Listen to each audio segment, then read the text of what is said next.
We are indeed blessed to have our guest speaker today.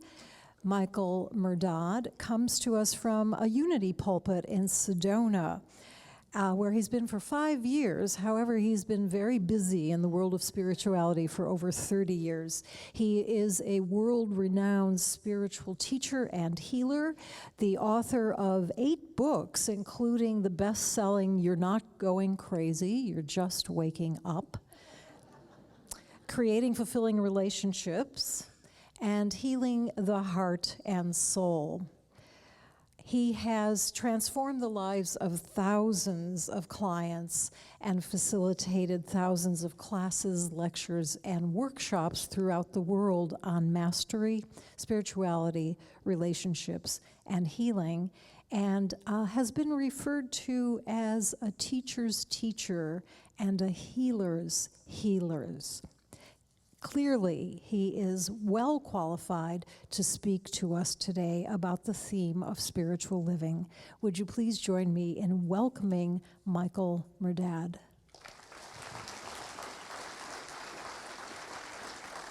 Thank you. Thank you very much. Thanks for having me at your beautiful center. It's my first time visiting here in sunny California. Before I begin, I would like you to help contribute to the service by tuning in to what you yourself go through or what you see going on in the world that keeps repeating. Something that you'd like some insight on to kind of take us over that edge to a new life, because we're starting a new year and it's important that we not have a year this year or in the future that we kept having in other years. Even if we had some good years here and there, it's time to have that consistently. What holds you up? What keeps you stuck in the same old, or what do you see people struggling with in same old cycles? Just in one word here and there, if a few brave souls would volunteer a word. Conflict? Addiction? Hatred. What is it? Hatred. Depression. Detachment. Attachment. What was the one? Arrogance. Fear. Low self-worth. Okay. So let's talk about that. It's kind of an ironic thing, because when you're in a center like this, it's a place of growth, harmony. You tend to get along with people more. There's a spiritual sense of family, which is good, because we need spiritual family even more than biological family, although some people wouldn't agree with that. That which is flesh, that which is spirit. And we all have to come to that place to understand, those who live in the will and consciousness of God are my family. So that's something we all have to come to at some point. But here we are in a spiritual community. And it's nice to have a bit less of some of the things you named. Where in a center like this, you're working on healing depression, addiction. You're working on moving past, some of these issues that plague humanity, hatreds and judgments and conflicts, some of the words you guys brought up. And although this is a beautiful center, and although we get along with folks, if for some strange reason the snows came, blocked all the doors, and kept us all in this room, it would just be a matter of time before we hated each other. It would start off with, "Namaste, beloved." But as soon as there's too long of a line for the washroom, that's all over, As soon as somebody drank the last cup of coffee, everybody's, enemies. And what I mean by that is everywhere we go, there we are. We can't actually find an outside form of healing our lives. It has to happen inside. Immunity is the key. Not just the health immunity, because that's the key there. We can keep trying to fix outer illnesses. We can keep trying to medicate so we don't feel as depressed. But the medications are just coping mechanisms. I'm not saying I'm not negating them. They have an apparent value for a while, but they're not the answer. The answers, as we've heard for many years, are within. What does it mean, though? To never do a workshop, to never read a book? If it's all found within, why even go to a spiritual center? Because in these places and through those books, we're supposed to be watching and experiencing a triggering of a remembrance. A triggering of that, there's a reverberation. It's like In sound therapy, sound healing, really what's happening, it isn't so much the sounds are fixing you as much as they're unlocking the energies that once bound us and were waiting to come through. So it's about unlocking. When you do body work, there's body work that pushes and tries to fix, or surgeries that try to fix. But when you do body work, there's the try to push to fix, and there's the holding space as everything starts to unwind. Very Tai Chi-like and very, Zen-like in its fashion, because you just find it and you just kind of, and you let it unwind. Meditation works best when we sit in that space and let it unwind. Let that which is enter. But how do we let the what is happen if what is not is in the way? Now, we've heard it said, I am that I am. God says, I am. The ego says, I am not. You see? So within us, there's this creative, powerful perfection. I am. And so some of us go, I like that idea. And then we hear it in a workshop. I just heard that when we say I am, it's creative. So be careful. Don't say I am sick, because that's God affirming that it's sick. God can't be sick. When you say I am sick, it isn't the I am that's doing something wrong, because I am is perfection. The problem is that even in the spiritual community, there's ignorance. We don't realize when we're saying I am sick, you're actually saying I am not sick. What do I mean by that? Because when I say I am sick, I'm saying it is the I am not. It is that which I am not that is sick. That which I am cannot be sick. So when you say, how you doing? Someone says, how you doing? You don't have to say, I'm depressed. Oops, I'm sorry. I shouldn't have said that. That just affirmed I'm sick. Stop it, man. Relax. You're going to have an aneurysm, just over your spirituality. Try this. How you doing? It's a funny thing you should ask. I am great. I'm always great. But the funny thing is, the I am not is depressed today. That which I am not is struggling financially. It puts it in perspective. There's hatreds on this planet. There's conflicts. It is not God that's hating or conflicted. It is not God that's ever sick. It's that which I am not. That's why Jesus says, forgive them. They know not what they do. It's an example. Moses comes from the mountain and finds the people totally acting insanely, forgetting how quickly they forgot the I am.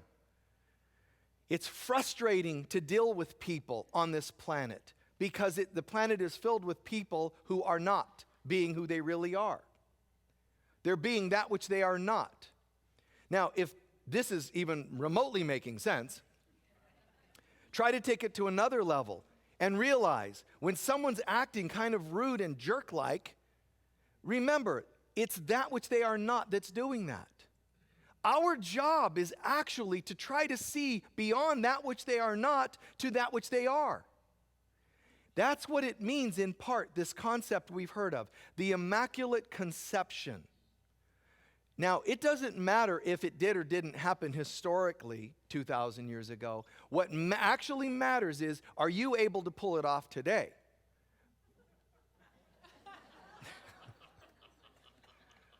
And it doesn't mean biologically.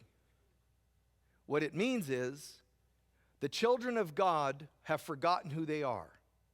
Is there anyone who's able to access their divine feminine and see those people as innocent, as pure, meaning a divine concept? You're not asked to give birth through divine conception, immaculate conception. You're asked whether or not you can maintain an immaculate concept of each other on this planet. If you can hold an immaculate concept, which is not easy, and of myself I can do nothing.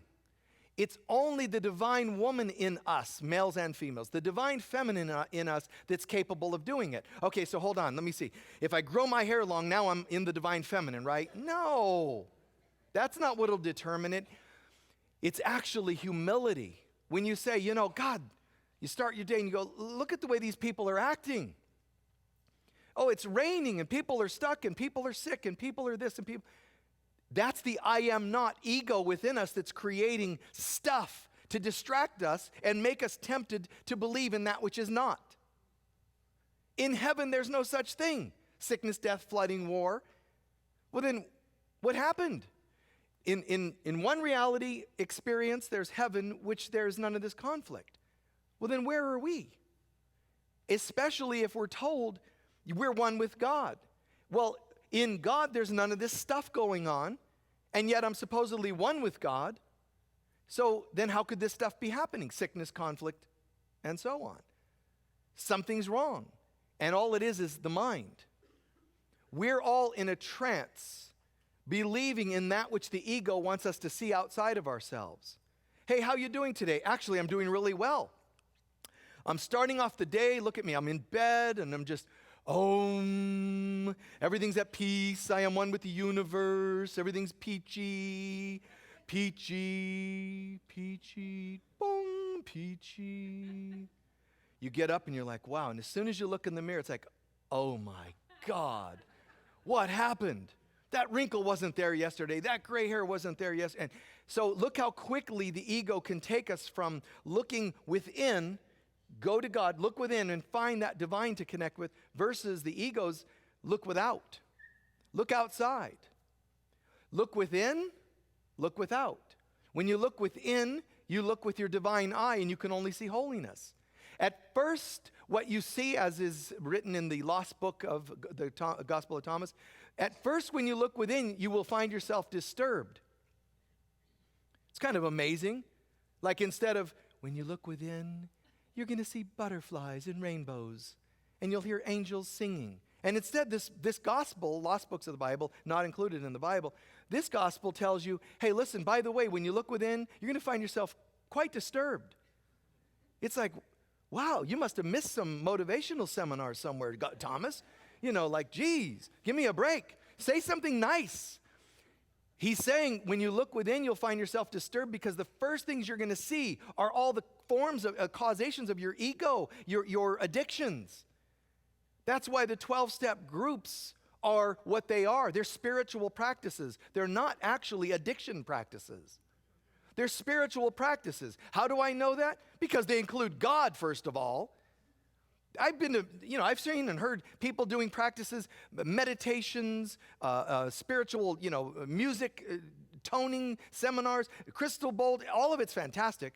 But I've actually heard people do things they call spiritual and never include God. For me, if it doesn't have God, then it isn't spiritual, because God's spirit. So bring God into the practice. Bring God into the healing. I don't care what you do. Bring God into your baking. Bring God into everything you do. That's what yoga is. Yoga isn't supposed to be color-coordinated outfits and, that everybody does, everything, at the same.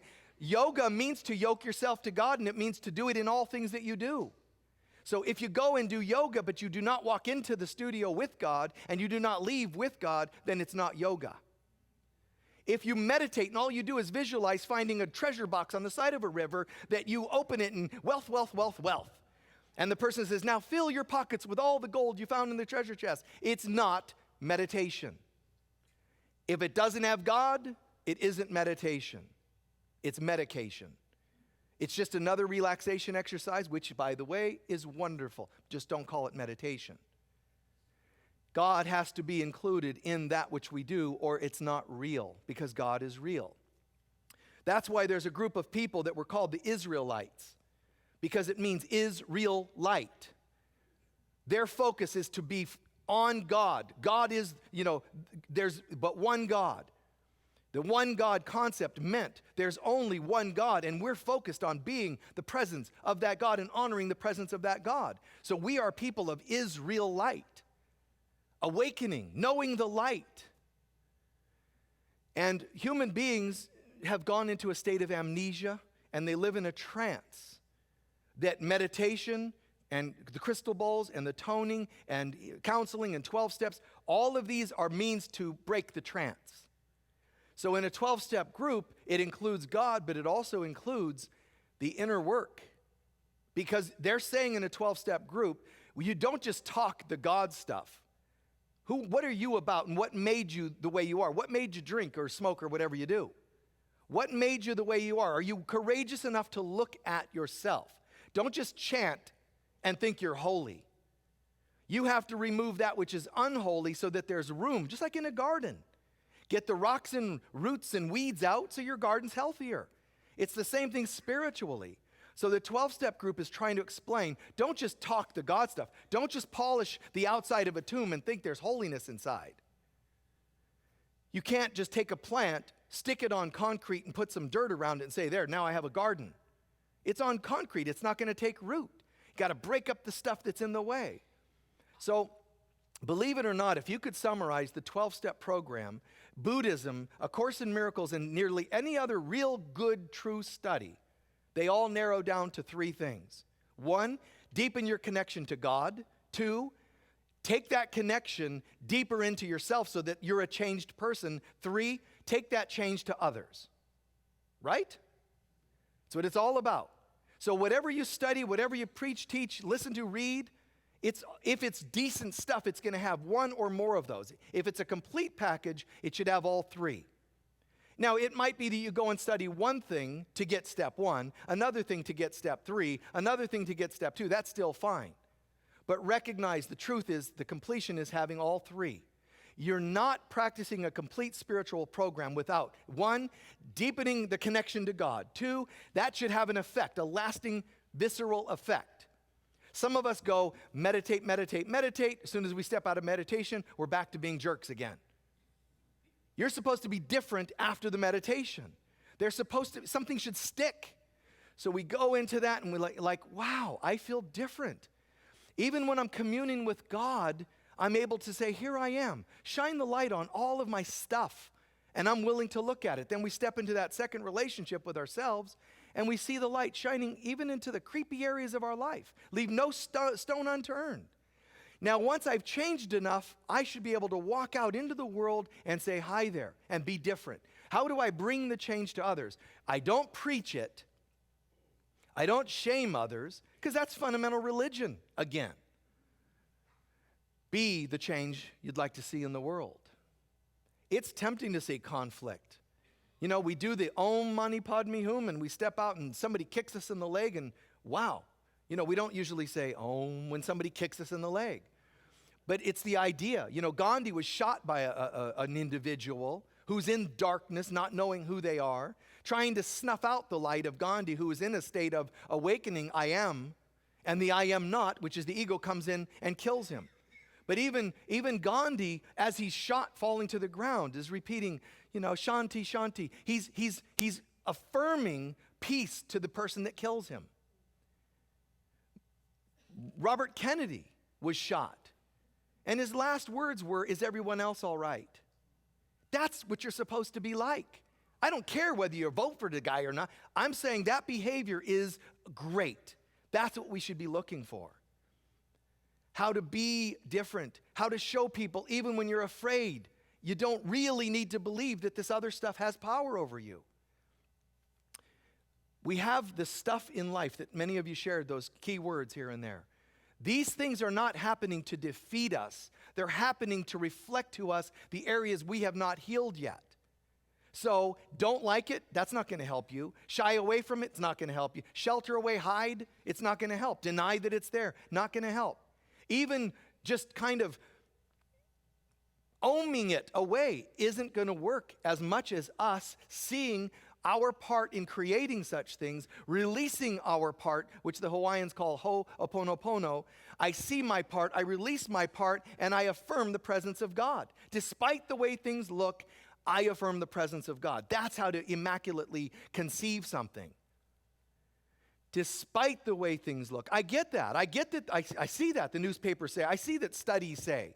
I see that another Pulitzer said this, and so on and so on.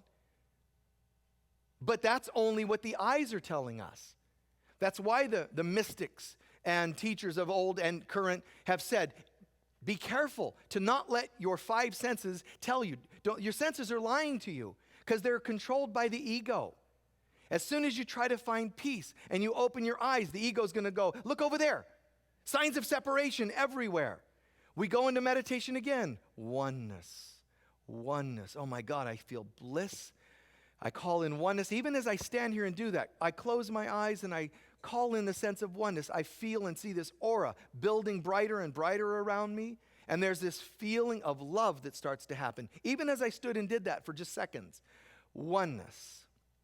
And then when we open our eyes, we go, oh, look at the weather. Oh my gosh, I hope everybody's okay. I don't know if I can get home. And the mind just takes off.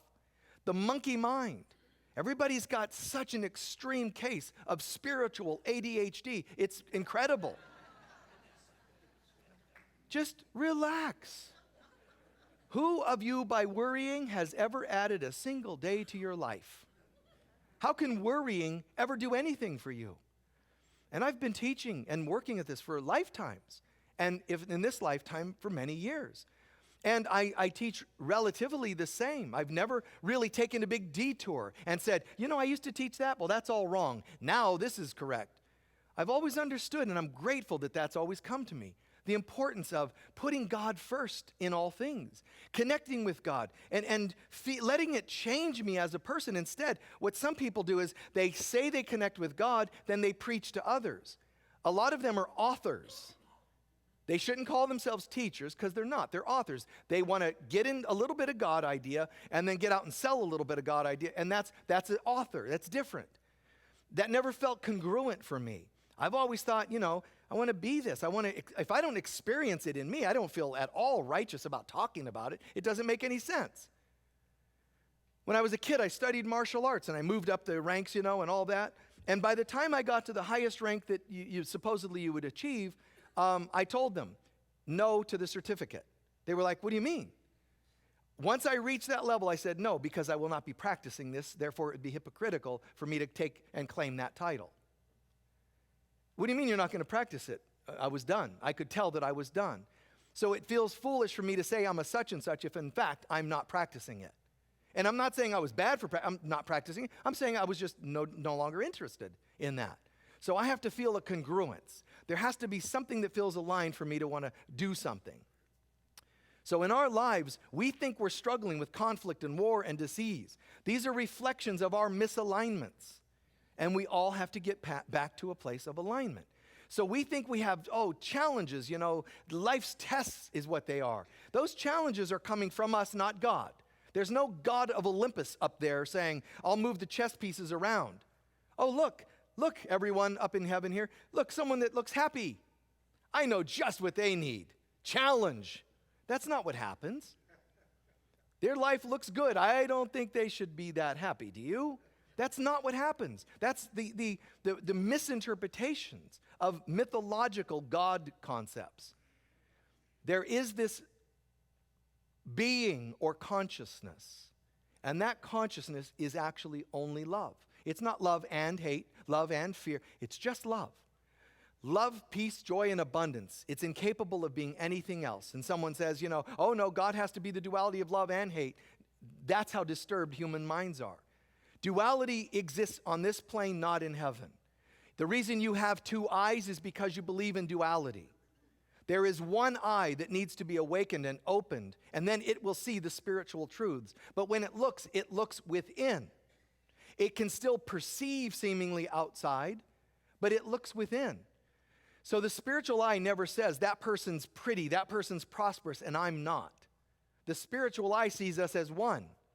So everything I see in you, that's why the law was, do not covet in the 10 Commandments. Do not covet. What that meant was, it wasn't actually a don't you dare covet. It was more like I wouldn't recommend that. And you know why? Why would God say, I wouldn't recommend that? Why? Interview God. And God would say to you, why would you need to covet when everything's within you? It's not a don't you dare, it's just stop and breathe and call it in. Do you see prosperity over there? Yes, that person won the lottery. Can you believe it? That's my neighbor. They don't even go to church. They don't even pray. They don't meditate. Look at them. They've never done yoga in their life. And I'm like, Om Mani Padme and proper foods, no MSGs, no BADs, and so on and so on. And I'm all perfect. And I've been doing the lottery trying, for 10 years. They bought their first ticket yesterday. And they won the lottery. And our job is to say, that which I see is a part of me. That prosperity just came to us. And it looks like it came to that portion of me, but it came to us. If I can accept that, I've just actually brought the lottery closer to me by being inclusive with the person that won it, rather than how dare they, which means you just took a symbol of prosperity and pushed it away from you. Everything has to be healed. All that is unlike the I am of God has to be healed. By what? By God? It isn't God that has the problem. It is the not part, the non-God in us, that which is not God. And if it isn't God, guess what? It's not eternal. So you don't have to sit here and go, God, I got to figure this out and fight this. It's mostly a seeing it for what it is. Nothing has power over us the way we think it does. And someone's got to wake up and realize that, see it, call it for what it is, and then start living in alignment with that which is. Someone just called me and they said something that kind of hurt my feelings, and I don't quite like that. I'm a bit turned off, I'm a bit angry, I feel reactive. Now what? Stop and say, it's funny because that which they are not just said something to that which I am not. So what reaction should I give them? Not. That's all. Let that be your mantra. Not. You're not very smart. Not. And when you hear judgments inside, oh, you're broke again, you're financially, not. Just, it's that which is not. And bring in I am. Now, when I say I am, I don't mean I of my little self need to just say it louder and stomp my feet. But I am prosperous, because that shows me I'm already doubting, which is why I'm throwing a tantrum, a spiritual tantrum. Instead, it means truly it's not how loud you say it. Just pause and breathe for a moment and really get it. If God is but love and peace and joy, rather than any opposite, because there is no opposition in God, there's only love and prosperity. And if I'm made in God's image, then I too am love and abundance. That then needs to be my daily mantra. Start your day with love and abundance, and breathe that presence in, or whatever else you like. If you've had a lot of abuse, maybe your mantra needs to be peace and healing. Something you haven't known much of. Call that presence in. Peace, joy, a word or two that becomes your palpable, palatable, absorbable consciousness. God is not a thing. And some of us confuse ourselves with saying, I am God. Be careful. Which I are you talking about? That which I am or that which I am not? The little I is the ego I. Be careful. And that was talked about from Buddha to Gurdjieff, Ouspensky, all the great teachers. They understood there's a little I and there's the greater I am. And all we have to do is practice seeing the difference. That which I am not is what creates all the things we named here this morning, from conflict to depression. I am not, but I surely seem like it. Know the truth, but respect the illusion.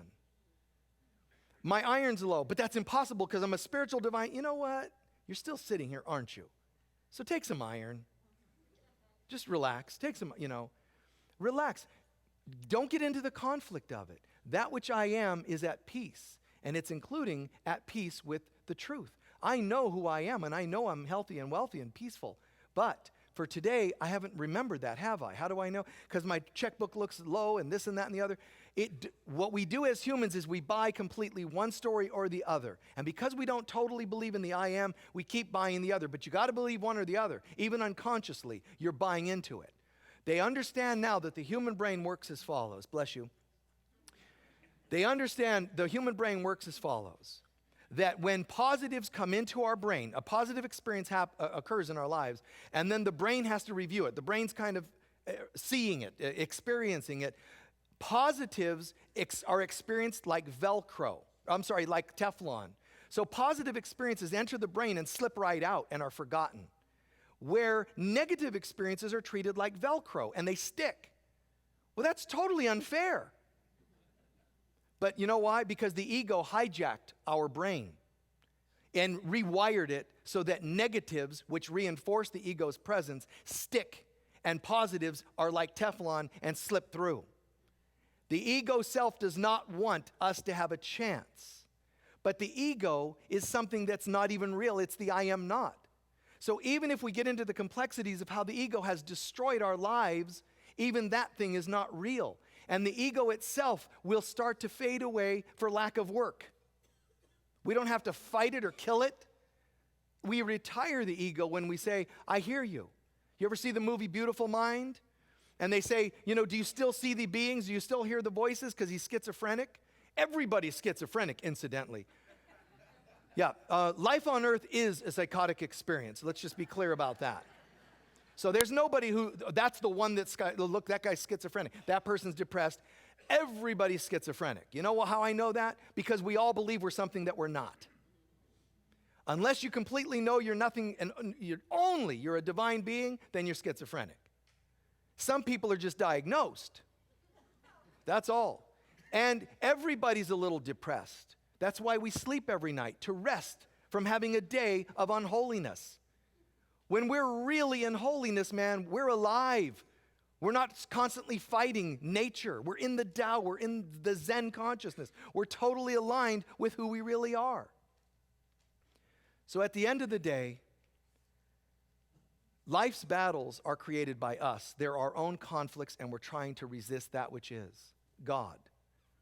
And so we all come to a point where we think we're lucky if we defeat these things. We have everything we need to be able to make it through life's tests. Everything we need. And at the end of the day, that which we are not has to be bid farewell. It's not a big fight. It's just, I recognize, like in that movie, they say, do you still hear the voices? And at the end of the movie, he says, yes, I do. I just don't choose to listen to them. So it's not a fight per se, but it is like a fight.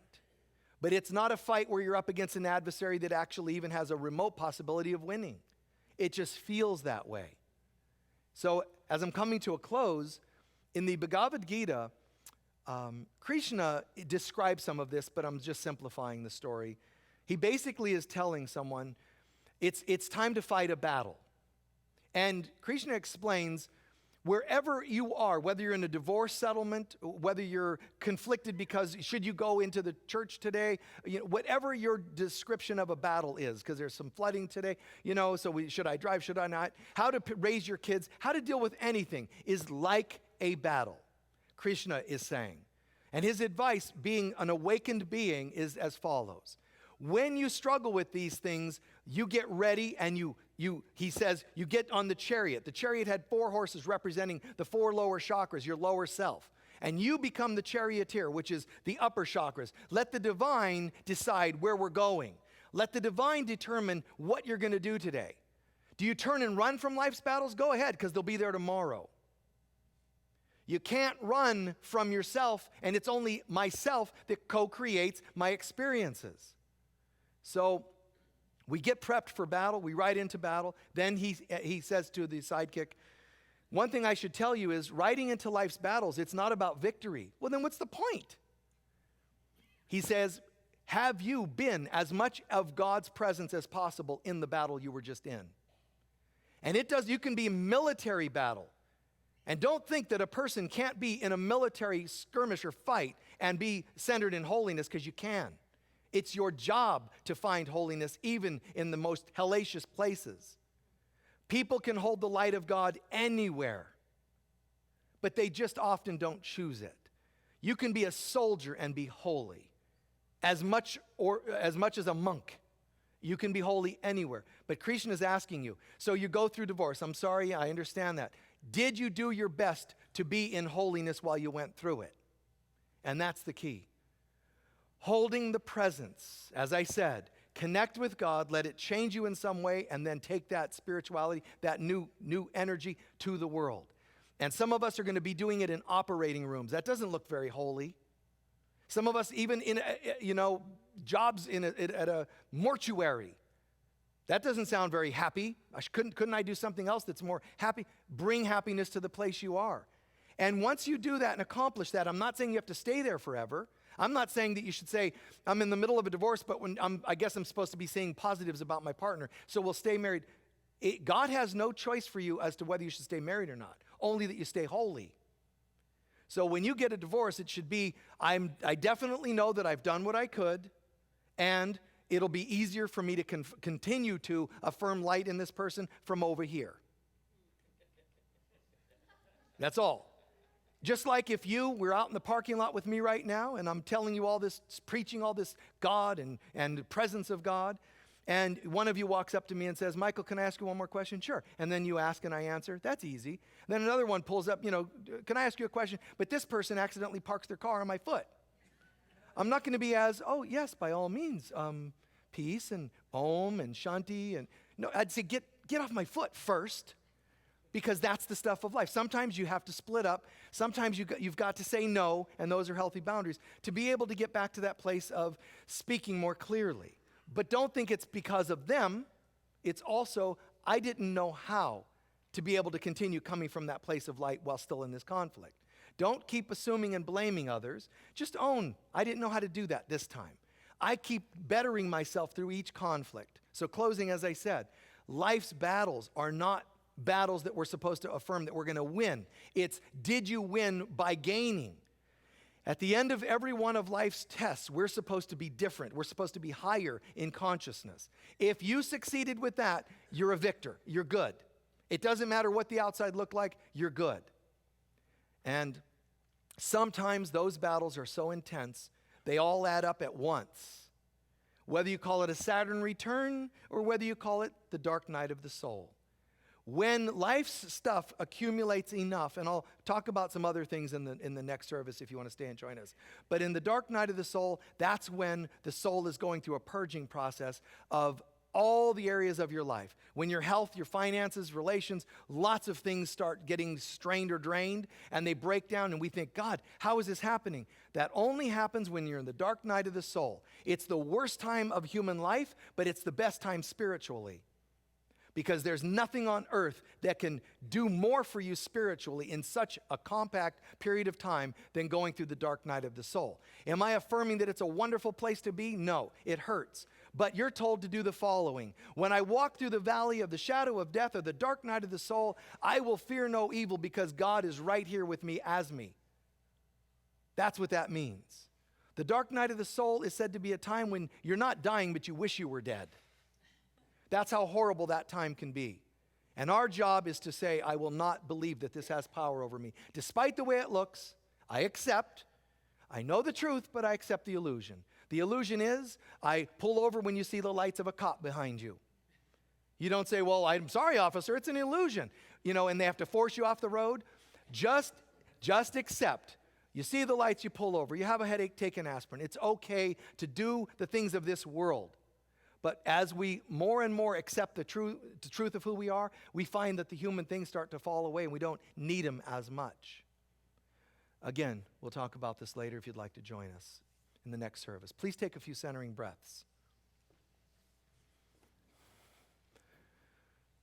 During the centered breaths, the exhale, let that be a dropping away of the world. Thoughts, all the intellectual stuff, thoughts of the day and issues of the day, and just let that fall away.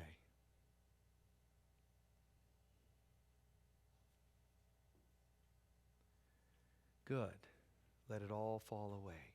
What would I need to think about that would be more important than God itself? Nothing. So let it all disappear into nothing. Worries, thoughts, the weather, ball games, all of that stuff. Acknowledge it, see it, but then choose against it and just let it fall away.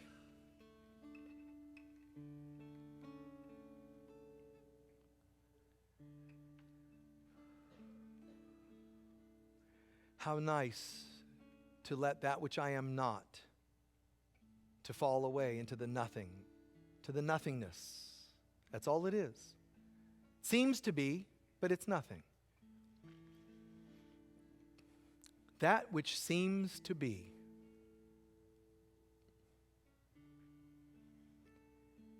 And I'm surrendering that which seems to be but is not for that which is.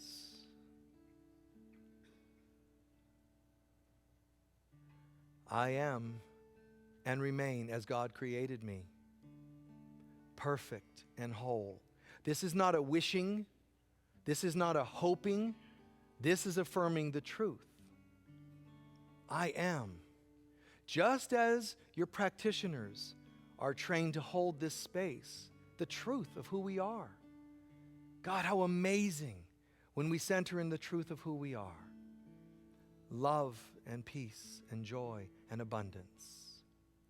When you inhale, hear a word or two that represents that which you are, but make it a feeling rather than an intellectual thing. Try to feel the presence of peace and joy rising in your heart on the inhale, and then let it wash over you on the exhale with the words, and so it is, and do that half a dozen times. We're not to leave the meditation the same. We're filling up with that presence and affirming, and so it is, with each exhale, over and over, like a wave. A wave of healing and transformation.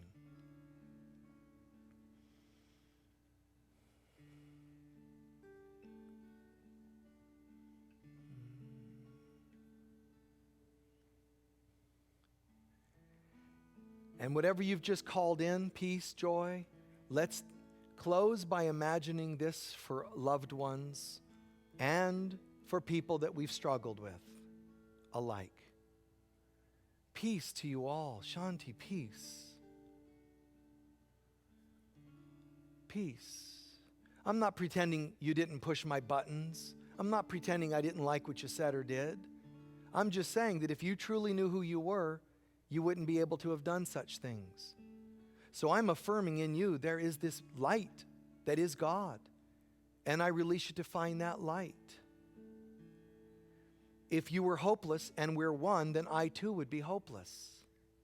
There's got to be a way.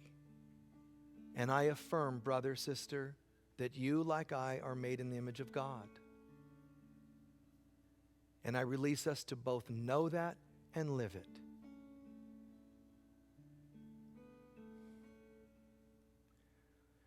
Take a half a minute to absorb that and feel their gratitude as well as your own gratitude. End with gratitude, however, because what it does is saying thank you locks it in as a reality.